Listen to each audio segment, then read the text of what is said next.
Good morning. My name is Simon Moore, and I'm the interim chairman of Alexium International Group Limited. And this morning, we are hosting a call to discuss the 4C for the March quarter, which was filed earlier this week, and also to provide a brief business update from the chief executive of the company, Mr. Billy Blackburn, and the Vice President of Finance, Lisa Hubka. Our intention is that Billy and Lisa will speak, and that we will then, through the course of the presentation, take questions from the audience via the Q&A function within the presentation, and we will then have those questions answered by Billy, Lisa, or myself, with Lisa choosing to call which party should be answering the question. Thank you for joining us today. As you are all aware, the company is conducting an entitlements offer at the moment, and that offer will close on the 30th of April, Tuesday next week. And we would encourage people to take into account the materials that you've been sent to date, as well as the discussion today when making your decision to participate or in that particular offer. And with that, I'll hand over the call to Mr. Billy Blackburn, the Chief Executive Officer of Alexium International Group Limited. Thank you. Thank you, Simon. Hello, everyone. Second what Simon says, thank you for joining us this evening or in the morning there, and anyone in the States this evening.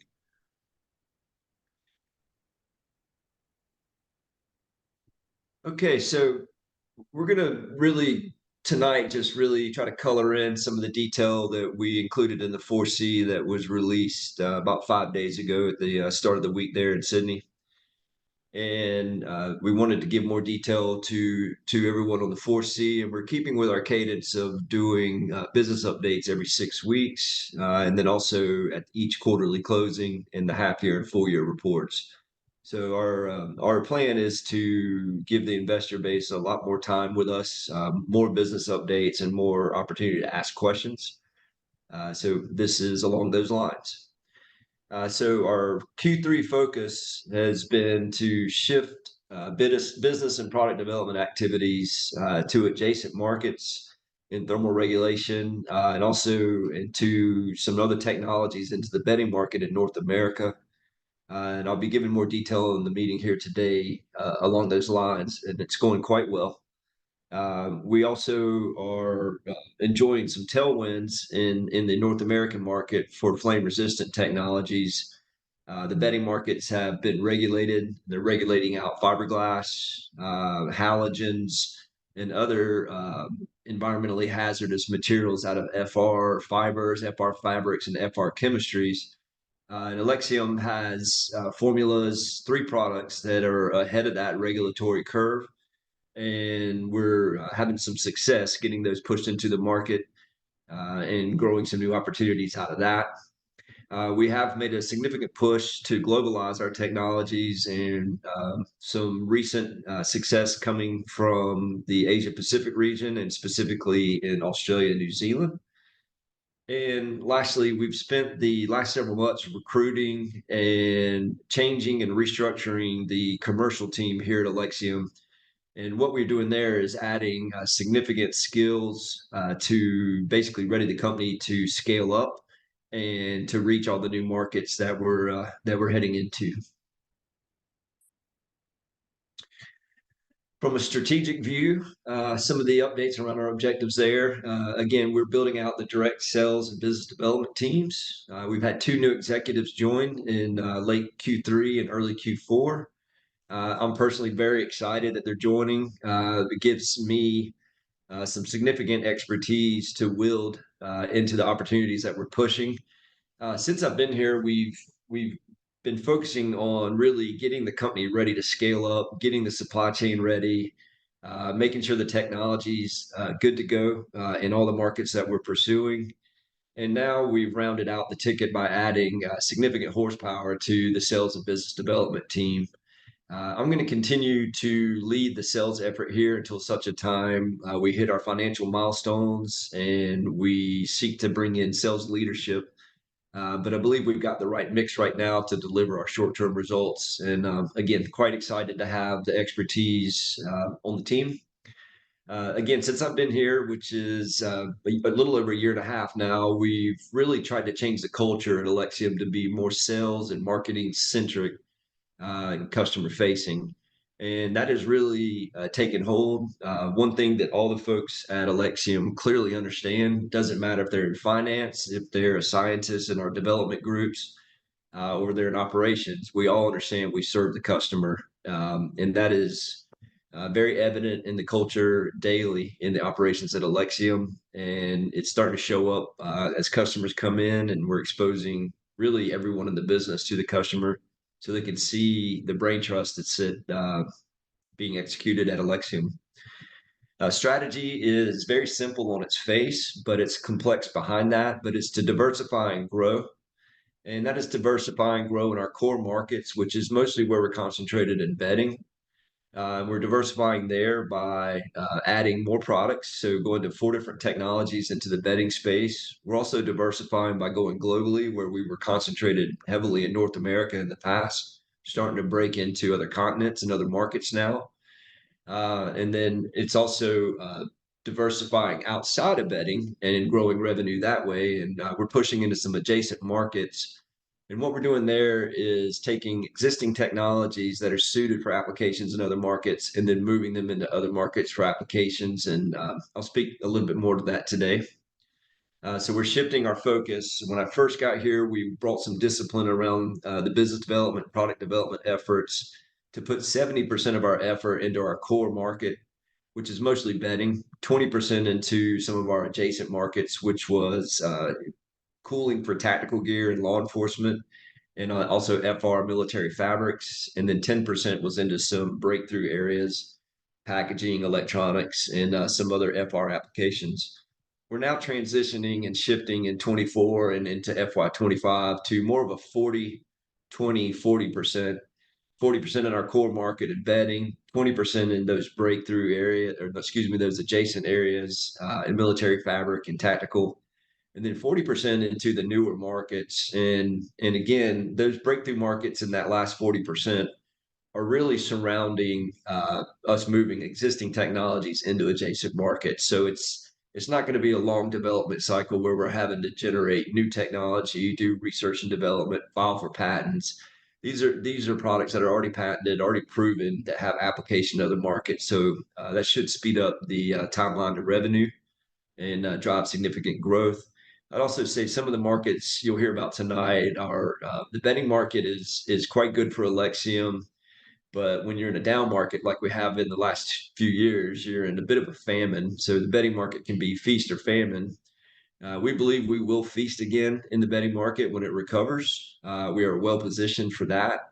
But in the meantime, we're going to diversify the mix of the business so that we can take out some of the ups and downs that the bedding market can present and move into some of those adjacent markets. And some of those adjacent markets are much larger than the bedding market and present significant growth opportunities for the company.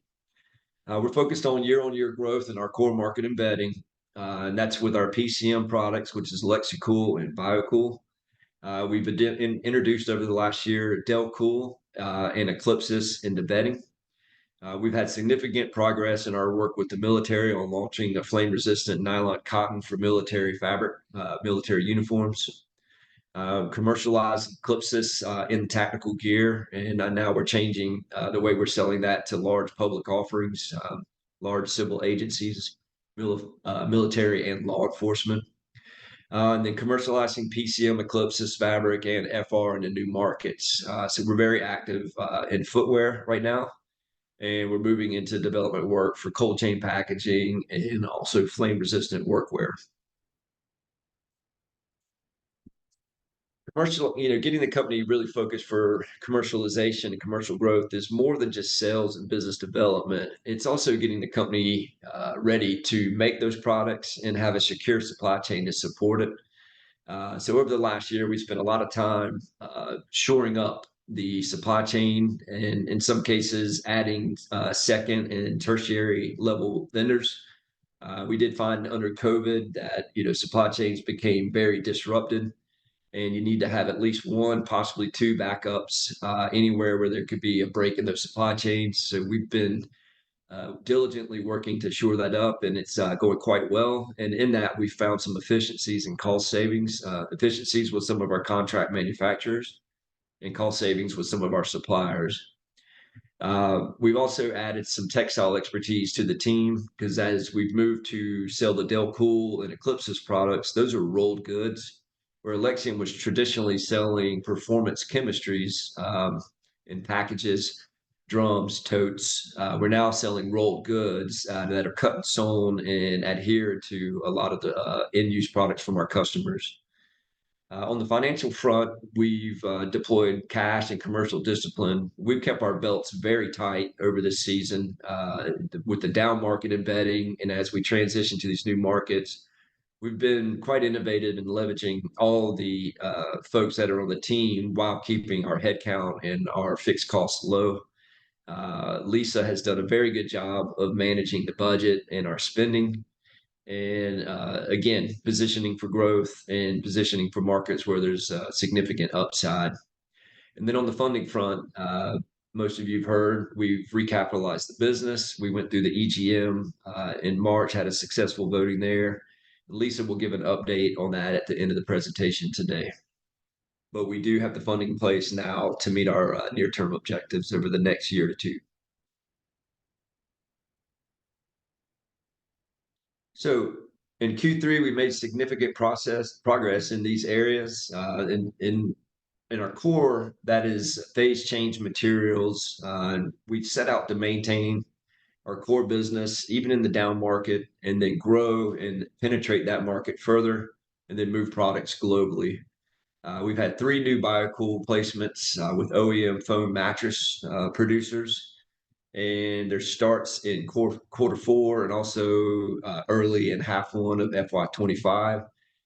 We've moved into the foam space over the last 2 years, where traditionally our PCMs were on textiles and quilted and spring mattresses. Now we're moving into the foam market, which is the largest growth space for mattresses worldwide. Many of you probably seen the advertisements or maybe even have a foam mattress or bought a bed in a box, and the majority of those are foam-based materials. So we've modified our phase change materials for those applications. And some of the global opportunities that we're pursuing now are foam applications. We have 2 new BioCool placements also in Europe. So that's moved us into the European market, and we're starting to get more requests there. As recent as this week, took orders in Turkey. So we have 2 finishers in Turkey and then requests from 2 more coming behind that. Lexicool and BioCool have been under review with folks down in the Australia, New Zealand, Asia Pacific region, and that is moving along quite well. We are hoping to have some of our first bedding business finally in the Australian market in FY25. Delcool is our dehumidifier fabric, and it was launched last year. When we first launched it, we designed it to be buried in a mattress and a mattress construction in several layers. Our first success, though, came in the form of top of bed and pillows. Then we had to quickly pivot to making version 2. And really what that means is we had to enhance the fabric. We had to come back with a multi-stretch fabric that had a much softer hand, that was white in color, that could be included in pillows and mattress toppers. And so we've had a successful launch of version 2, and we're experiencing nice growth from that now. And some of our larger pipeline opportunities are coming from Delcool in mattresses. That's a longer development cycle, but we're very active in multiple mattress projects right now. We launched in a large department store in late last calendar year, and those sales were flat in Q3 for us, but we do believe there'll be an uptick over the summer here in the States, Q4 and into Q1 FY25.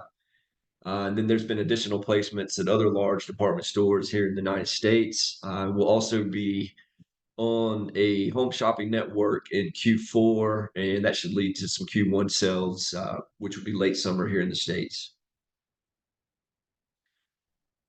Delcool fabric and bedding. There's development underway for a major bedding brand.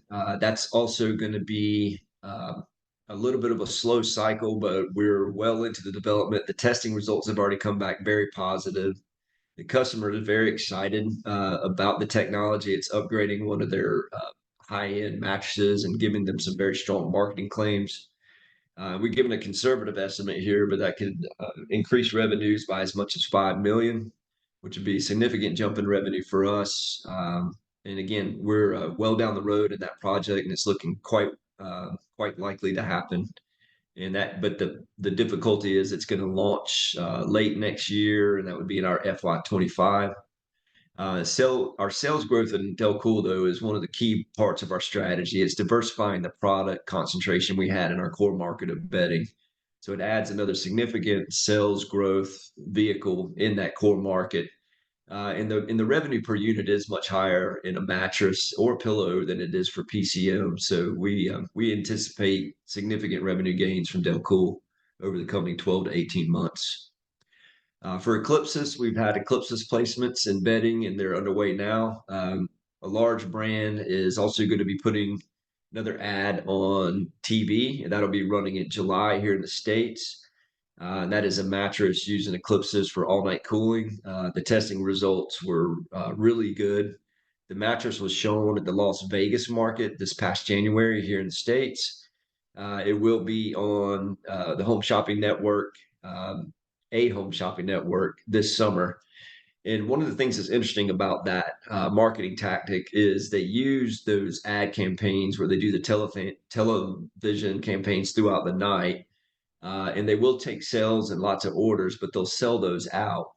Then they pivot to brick and mortar stores after that, and they do the as seen on TV. Many of you probably seen that on retail shelves where they have a product and they point to the TV ads where people would have seen it on TV. This is very similar, but it's going to end up in large big box retail and large discount clubs, and that could be in the States. That's a Sam's or a Costco or a BJ's Price Club, and they sell a lot of volume of mattresses in those places. There's also Eclipses being included in a pillow, also for those same retail outlets. And we expect that to be pretty large volume in pillows, but the revenue per unit's a little bit lower. But there's one out there that could grow to as much as 1.4 million. We're already through all the testing, and it's really just a matter of them selecting to range it on their shelves later this year in the States. And then we have another project coming through from a top 5 mattress brand, and they want an Eclipsis-based mattress to launch at FY25. That means we would build the beds in the second half of this calendar year, and that mattress would launch at the Vegas show in January. So FR Nyco for the military and commercializing Eclipsis and tactical gear. We've had a lot of movement in starts and stops along the way. And FR is really in the DNA of Alexium, dates back to the founding of the company. The initial projects for this company were around flame-resistant technologies. This past fall, we passed the Pyroman, which is the most stringent test for military and FR fabrics in the United States. And essentially, it's a Pyroman is a mannequin completely engulfed in flames. The mannequin has sensors all over it. They put the uniform on it, and they eviscerate the mannequin with 8 flamethrowers from 4 sides. And the measurement is against body burns and how well the fabric stands up to that. So does it self-extinguish? Does the material stay together and not break through and fall apart? And we had successful results there, which led to the next phase of testing, where the military asked us to improve upon the aesthetics of the product. And what we mean by that is they wanted to improve the softness of the fabric, the comfort, how it felt. They wanted us to improve upon the drape, meaning it's more flexible and moves more freely. It was a little bit stiff, and but we've gotten over the biggest hurdle, which is the flame resistance piece. And we've already done a lot of the improvement work around the aesthetics. We've sent small samples of that improved fabric to the military, and it has been signed off on. And as recent as last week, we got a request for more fabric for more testing that they want to use and run out their testing budget by the end of their fiscal year, which is September 30th. So another round of testing coming. What does this mean for Alexium and this project? It means we have a much better chance being included in a large tender, so a large request for proposal or request for quote. The testing we're doing right now is what has gotten us on the short list. We know that we're one of three. It could be as many as one of five by the time they put the bidding out for public offers. But that's the highest percent chance that Alexium's had really in the history of the company. And we have a product that has passed the most stringent testing and now being approved for the comfort requests. And really, at the core of the military's requests for FR NICO is they wanted a treated fabric to compete or displace some of the inherent fabrics that are out there. And those are para aramid based fabrics that are very hot, they're very heavy, and they're very expensive. There's also Nomex that's out there from a large US company that's been out since really the late 1970s. Those flame resistant materials, again, are hot, heavy, and expensive. And the military wanted a breathable, less expensive, and lighter weight fabric. And nylon cotton provides the right substrate, and Alexium's chemistry on nylon cotton gives them the right combination to compete with those inherent fabrics. So that's really what's driving this. We continue to work with them, and you guys will be informed as soon as we get a public offering for a bid. We should be in position to compete well for that business. We're also working with an international brand to perfect the application for our military fabric in mattresses. This is a unique mattress for a metropolitan market in the United States where they have requirements that are different than the rest of the mattress industry in North America. And it's for institutions such as prisons, hospitals, hotels, and universities. We have made it through the second round of that testing. We have a passing burn test. The customer is now asking us to work on different prints for the fabric. We have our textile partner ready to go.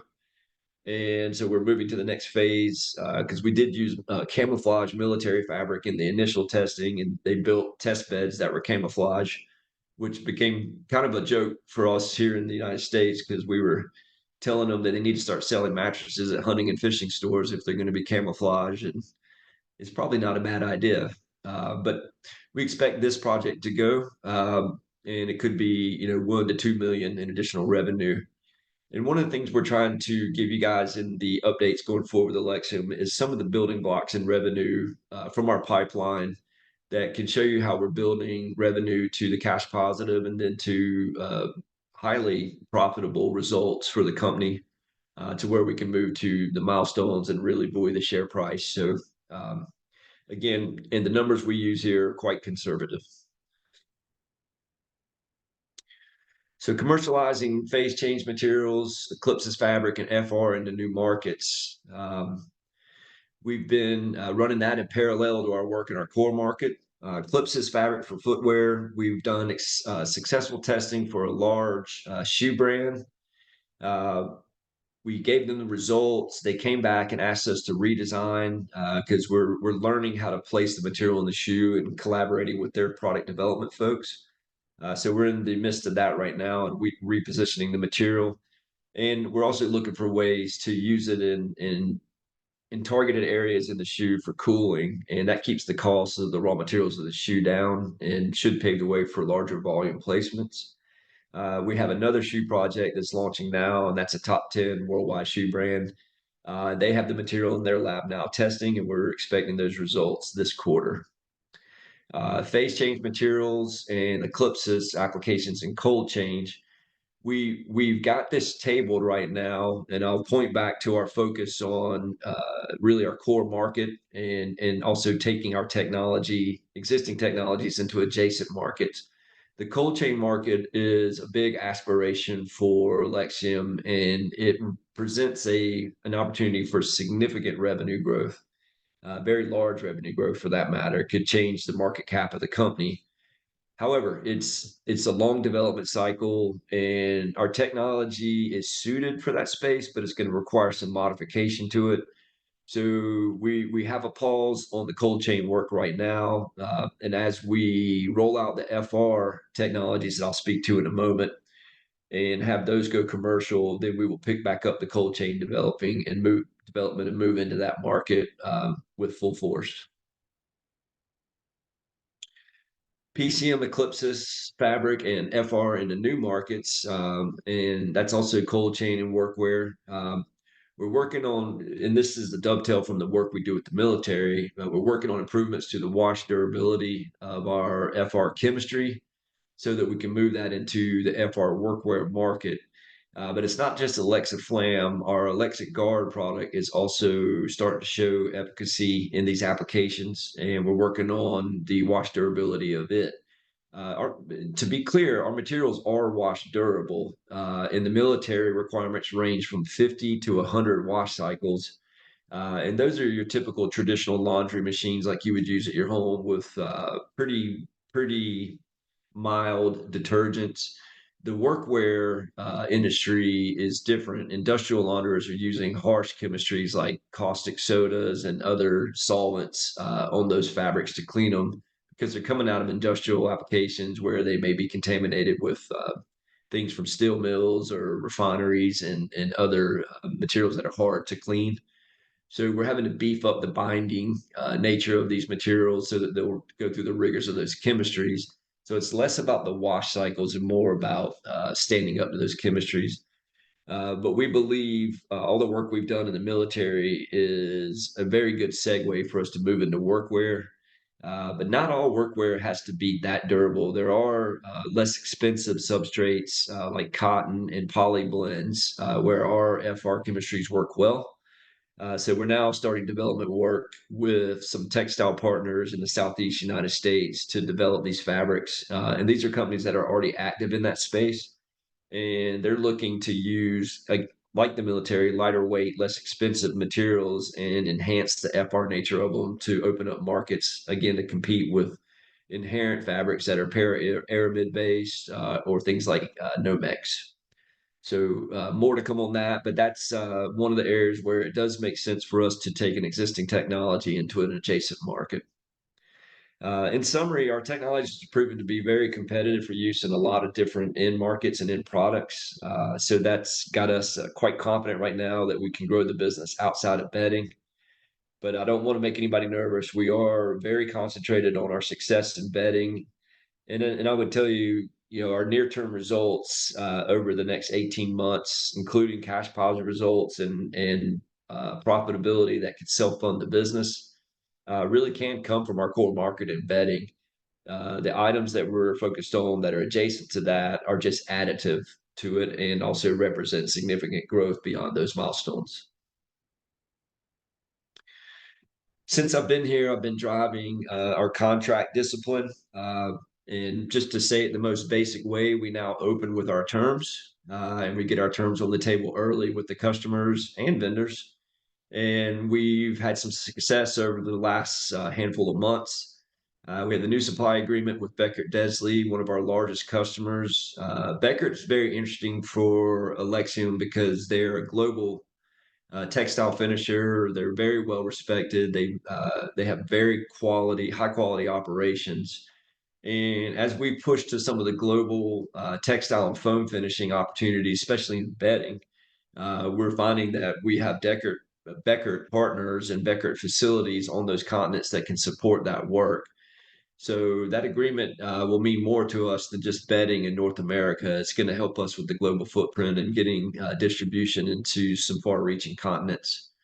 Also, in the last short period, we basically consolidated our supply agreements with Serta Simmons Bedding. Serta Simmons is one of our largest end-use customers, and a lot of the tier one textile and foam customers we work with, the end brand that we're serving with PCM and FR is SSB branded mattresses. So we consolidated our agreement with them. There were some legacy agreements in place that were a little bit hard to follow and manage. So we consolidated everything into a single set of terms and conditions and set up a contract scheme that allowed us to add each new business that we do with SSB or any of their suppliers as addendums to that agreement. So it became a much easier way to manage and grow the business with them. And then we shored up all the old terms into more relevant, updated terms. We've entered a memorandum of understanding, which is another way of saying a letter of intent with a top 5 world betting brand. This is for a new FR formula that we've rolled out. It means that we're basically working with them in an exclusive development. And the reason we offered the exclusivity is they challenged us to reformulate one of our FR chemistries to get ahead of another regulatory change that's coming out of the United States that's already been passed in one state and will be promulgated to the other 49 states in due time, probably over the next 12 to 18 months. So we're way ahead of that regulatory change. And there were other regulation changes in mattresses where formaldehydes, halogens, and fiberglass have been regulated out. Our chemistries are free of any of those materials of concern. We signed the exclusivity deal with this company because they had the volume and they had the product sales already in the market. They're looking to make a running change on the existing FR fabrics that they're using in those mattresses, and they want to start that this calendar year. We're in the late stages of that development work now, and we're treating fabric with their textile finisher, their primary textile finisher, and their secondary textile finisher now. We expect that to go commercial in the next 3 to 6 months, and it should ramp to significant volume from there. In parallel to the development work and the finishing trials, we're working on the supply terms. We will be regrouping with them the week after next to start framing in what that's going to look like in price over volume. So that'll be an agreement that will be announced this year. Back to the team. We've expanded the business team, and we started late last year recruiting and doing research to bring in some new talent and some new skill sets and experience into our sales group. So we hired the 2 new folks that have joined in the last few months. We also set out to recruit someone to help us with marketing, and we're going to be running more marketing campaigns now, and that'll also include a lot of the announcements we make to the market, but also announcements about our technology and what's going on at Alexium. So you'll get announcements through the ASX, but we'll also be using our website and social media to do some marketing and to make more announcements. We're also going to be doing straight business to business, go to market marketing, and really Alexium has flown under the radar most of its existence.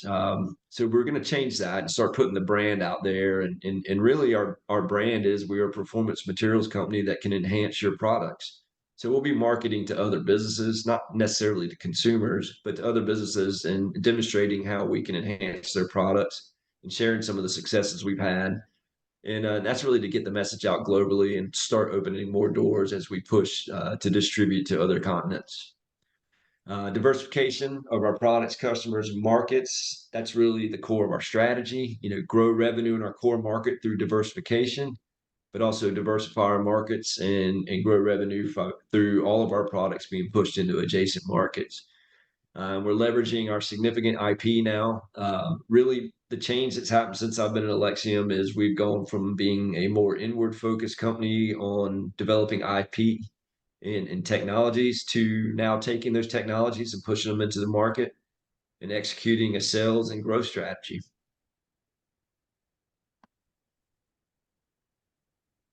So I'll turn it over to Lisa Hupka from here. She'll give you an update on the capital raise, refinancing, and the bridge loan that was put in place.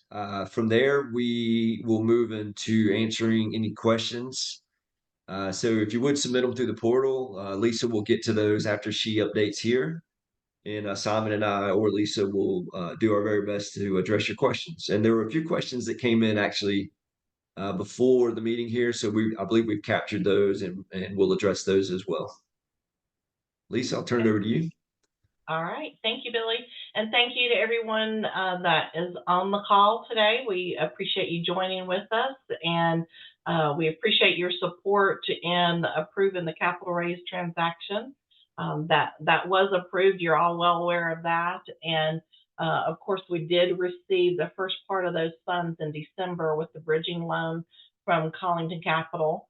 So that is already in place. We have been accruing interest on that bridge loan, and that will be paid off with the funds from the capital raise. But then the bridge loan itself will be converted to shares as Collington's commitment on the underwriting agreement. So that will take care of that. And then, of course, the debt with the convertible note with Collington will also be converted to shares. So that will really improve our balance sheet and get us back to positive equity status, reduce a lot of the interest expense and that kind of thing that's in our P&L, and we'll just be in a much healthier financial position after this, which will be very, very positive for us. Good. Next slide, Billy, please.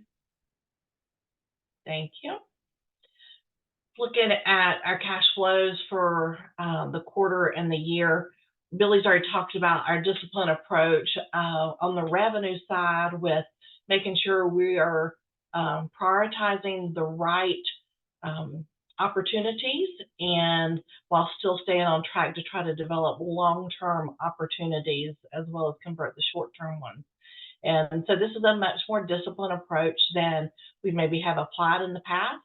And we are applying that same level of discipline to managing expenses as well with time and raw materials, just expenses in general, and then the entire cash conversion cycle.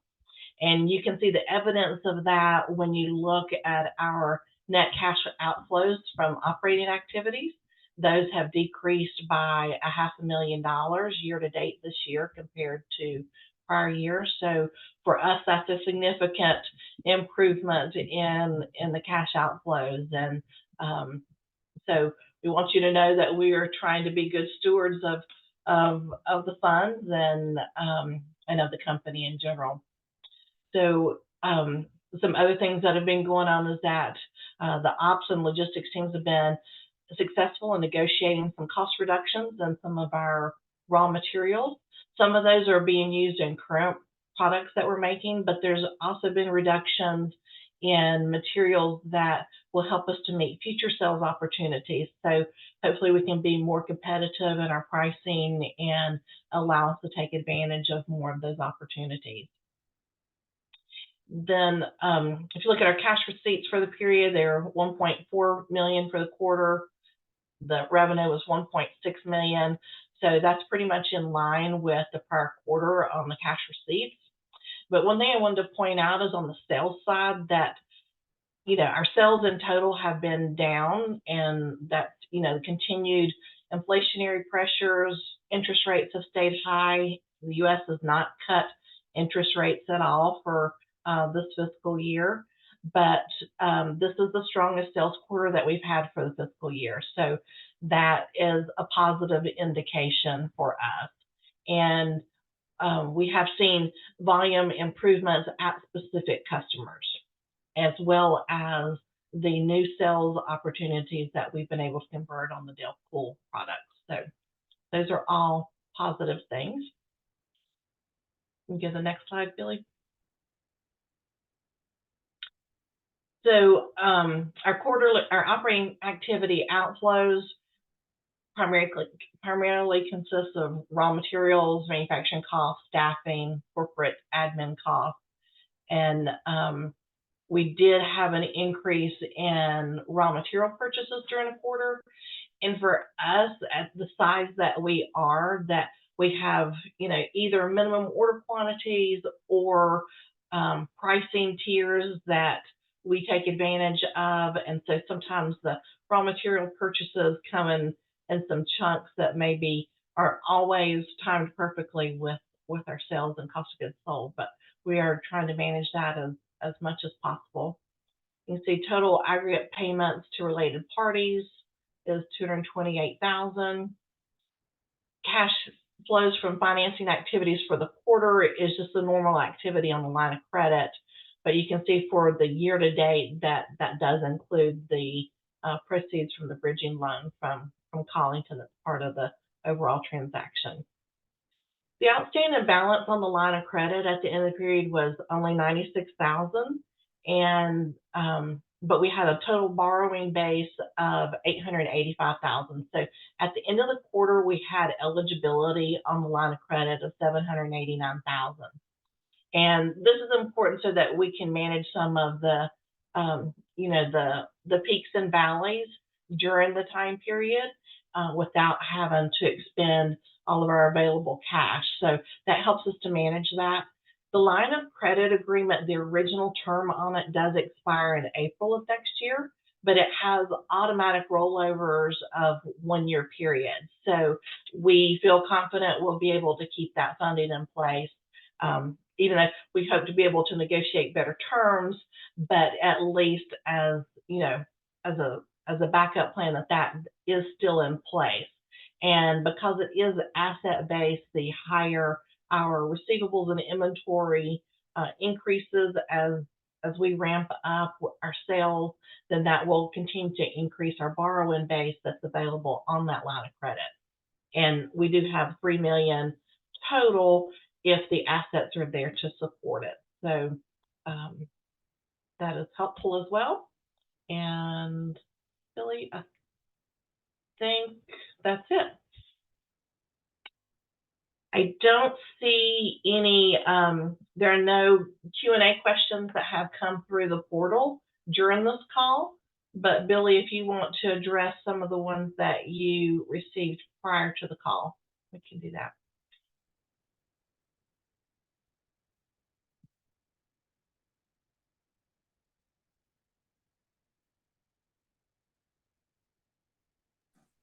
Thank you, Lisa. Look, I think the best bet. Yeah, go ahead. Sorry. So, yeah, there were a few questions that came in, and three. So one is, it was mentioned that Alexium is working on improving the aesthetics of the flame-resistant nylon cotton fabric for the military. Could you expand on that? Was it a sheen issue, or was it a problem that impacts other characteristics of the fabric? Do you think this is a difficult compromise? Let's see. No, it's not a sheen issue. It's a direct request from the military's textile engineer that we address the softness and the feel of the fabric, the drape, so meaning that it's softer and less stiff, basically more comfortable to the wearer. Both have been addressed at the lab scale and approved by that engineer. The next validation will be to achieve these same improvements in the production trial fabric that's going to be produced in the coming months.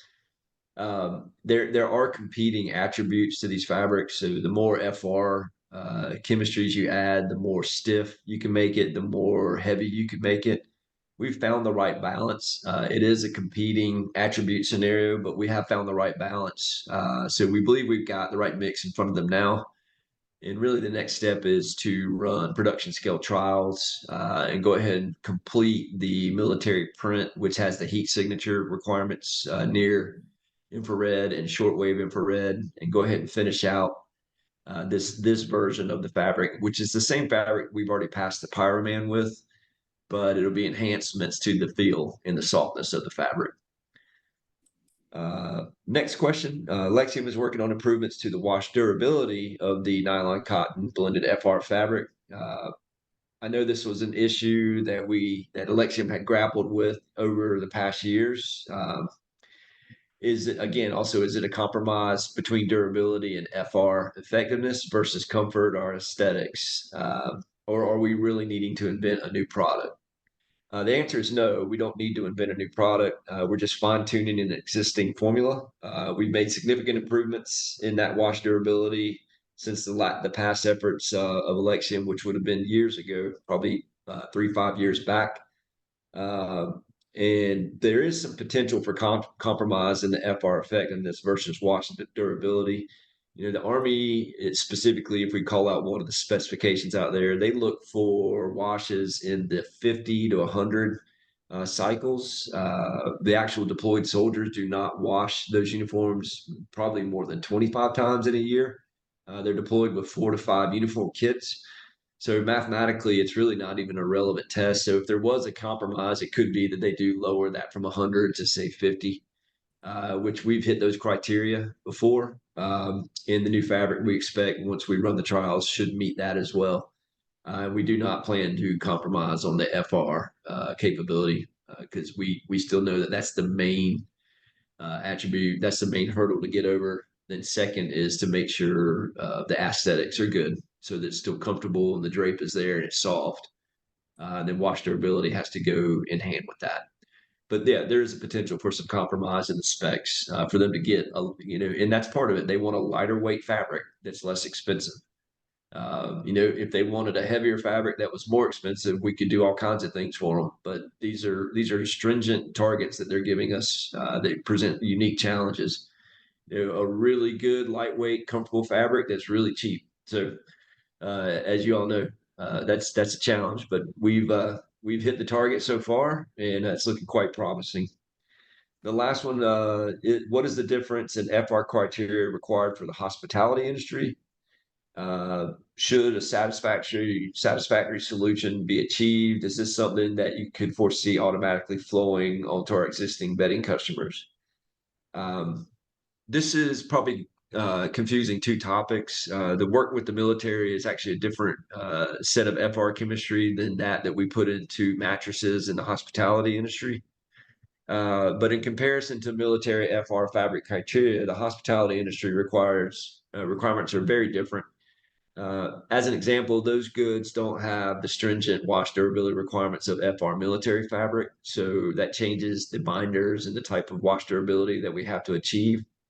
The burn testing requirements and test parameters are also very different. It's important to note that our technology deployed on FR NICO for military is Alexium, and we're marketing and testing Alexa Guard in the home goods and hospitality industry. So those are two different FR technologies from Alexium.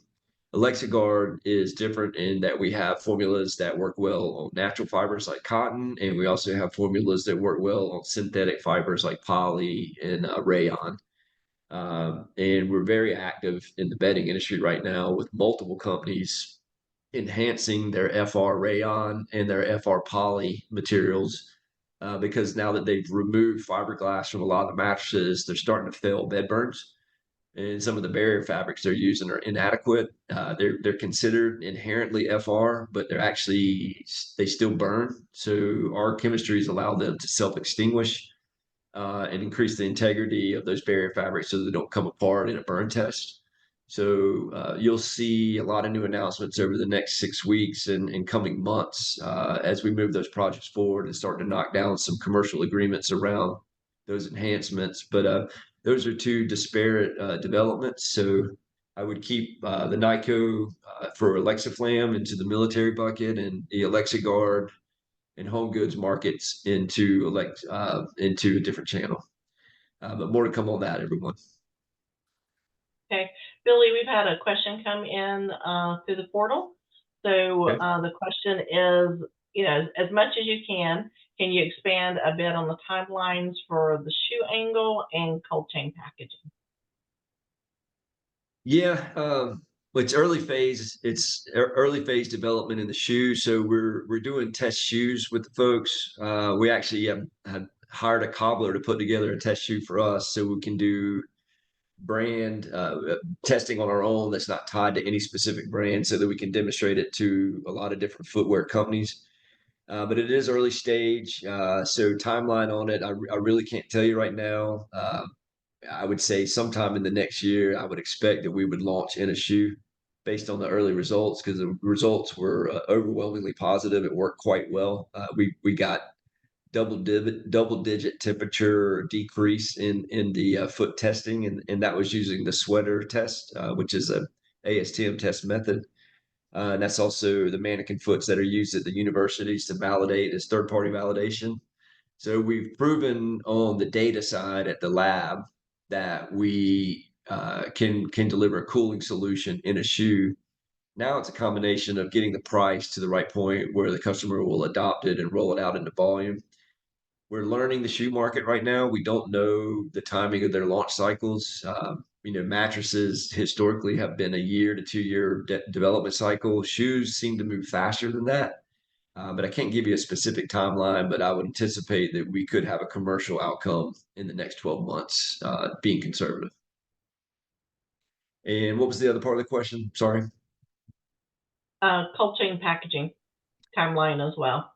Yep, cold chain is a scenario where we're going to have to develop a solution, and that would be using our phase change materials first, and as a secondary solution that eclipses for heat dissipation. We don't have the product design yet. We do know that what we're after is to design an enhancement in cold chain. So we're not looking to go out and create a new cold chain type of package. We're looking at an enhancement that goes with existing containers that are out there. And these are passive containers that are controlling temperatures over 12 to 24 to 36-hour periods. We're very focused on the medical. The cold chain industry is huge. There's active systems that use powered units, refrigerated units. There's large insulative systems that use styrofoam and ice and other types of fibers. Those are large packages. We're going after the smaller package, highly temperature controlled in the medical space. So you could think human organs, you could think medical tissues that are being basically for transplants. It could be for blood delivery. It could be also for pharmaceuticals that have temperature controls on them that are in small packages that have small payloads. And what we're looking to do there is take our cooling technology to create a temperature controlled inner unit for those packages. So when they remove the payload from the package, they can get it to the end use. So oftentimes that's a medical application in the field. If it's a medicine, it may be going to a patient where they leave the container behind with the delivery, and they take the smaller packaging for handing it off. So on the timing of that, we've got that on pause right now to focus on rolling out our FR, PCM, and bedding growth opportunities right now, because we're really laser focused on financial success in the short term and Alexium being cash positive, share price increasing, and also being self-funding. From that, cold chain will come back into our development. We know our technology works there. But it's a matter of us being disciplined and focusing on all the projects that we have in our pipeline right now. So that horizon is probably outside of FY25, I would guess. I believe we'll have the product developed in FY25, but I'd be remiss to try and put any budget numbers to that right now.